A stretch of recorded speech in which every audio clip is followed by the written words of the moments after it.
মাঝে মাঝে দেখবেন নিজের মধ্যে কেমন যেন একটা হাহাকার, কেমন যেন একটা শূন্যতার অনুভূতি সৃষ্টি হয়।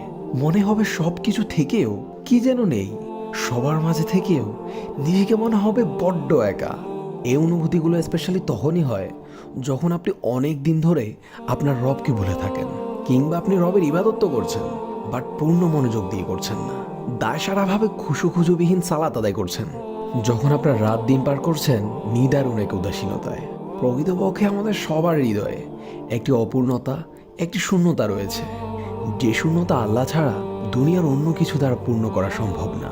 তাই নিজের এই অসহায়ত্বের করুণ মুহূর্তগুলোতে আল্লাহর কাছে নিজেকে পরিপূর্ণ সঁপে দিন। যেভাবে সম্ভব নীরবে, ফুঁপিয়ে অথবা হাউমাউ করে আল্লাহর দরবারে ইচ্ছে মতো কাঁদুন। আপনার রবের কাছে যে আপনার চোখের পানি অনেক মূল্যবান, আপনি তো তা জানেনই। আল্লাহ তার পাপিষ্ঠ বান্দাদের শাস্তি দেওয়ার জন্য জাহান্নাম সৃষ্টি করেছেন।